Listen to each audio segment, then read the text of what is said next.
Um,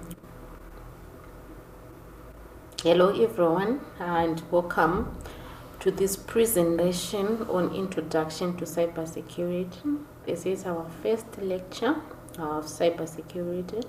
So in today's digital age, cybersecurity is a critical concern for individuals, for organizations and governments. We are increasingly reliant on digital technologies in our daily lives, from online banking, e-learning and shopping to social media and communication. So we need to start by defining cybersecurity. So what is cybersecurity? Cybersecurity refers to the practices, the technologies and processes designed to protect digital information, networks and computer systems from unauthorized access, use, disclosure, disruption, modification, or destruction. So when you're talking of cybersecurity encompasses various measures and technologies aimed at safeguarding information, assets, and ensuring the integrity, the confidentiality, and the availability of digital resources.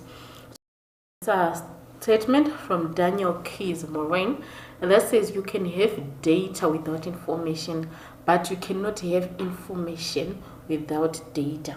So what are we saying? We say that in cybersecurity we need to protect our data, we need to protect our systems.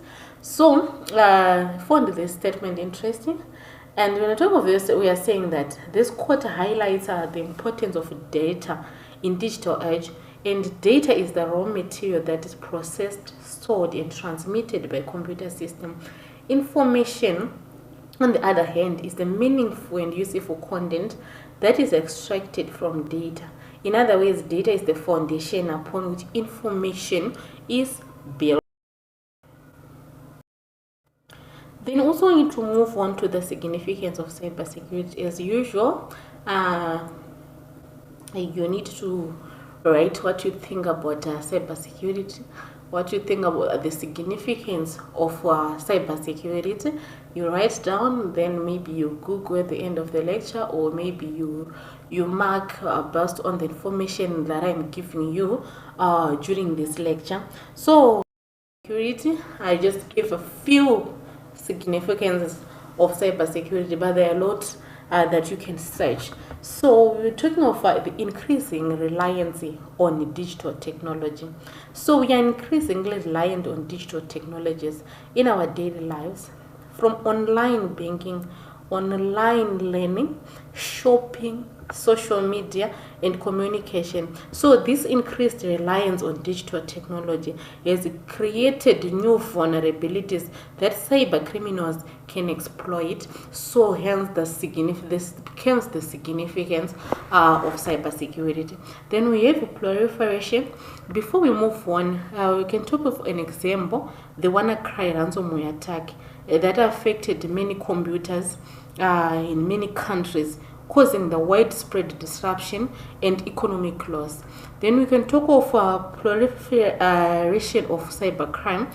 And since cybercrime is on the rise, with the hackers and cybercriminals using increasingly sophisticated tactics to steal sensitive information, to disrupt critical infrastructure, and take money from individuals and organizations. So cybersecurity then becomes more significant because of this rise of cybercrime. We can talk of a lot of cyber attacks that are happening that are disrupting computer system, resulting in the loss of sensitive data and the disrupted critical city services. Then you can talk of ransomware attacks. We can talk of many attacks that are on the rise. Then we can talk of data breaches and the privacy concern. And data breaches and private are becoming more frequent with the sensitive information such as personal identifiable information, protected health information, and proprietary data being stolen or compromised. We can talk of an example in 2017, the Equifax data breach exposed the sensitive information of a lot of people, millions of people, including social security numbers, birth dates, and addresses. Then we can talk of an economic and the reputational impact. The economic and reputational impact of a cybersecurity breach can be devastating, with organizations facing significant financial losses, reputational damage, and legal liability. In 2019, the Target Corporation suffered a major data breach that resulted in the theft of sensitive information from over 40 million customers, causing significant financial losses and reputational damage. Then we also need to move on to information assets. When we are talking of our cybersecurity, and information assets refer to any data, information, or knowledge that is valid to an organization.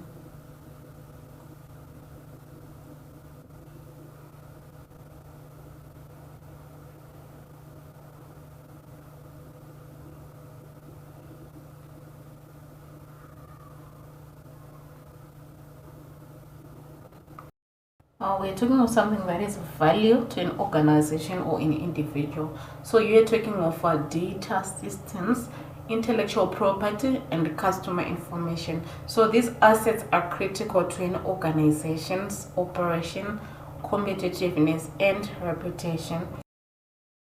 To the types of information assets that we have with data, these are raw facts and figures such as customer information, financial data, and operational metrics. Then we're talking of softwares, programs, and applications that process, that store, that transmit data, such as operating system, the productivity softwares, and the mobile apps that we have. Then we're talking of documentation, written records and documents, such as policies, procedures, and contracts. Then we have human capital, the skills, the knowledge, and experience of an organization employees. Then we're talking of intellectual property. These are creative works, inventions, and innovations such as patents, trademarks, and copyrights. So, thank you for listening to this presentation. So by understanding the definition of information assets, types of sensitive data, we can better protect ourselves and our organization from cyber threat. Thank you for listening to this presentation. Thank you.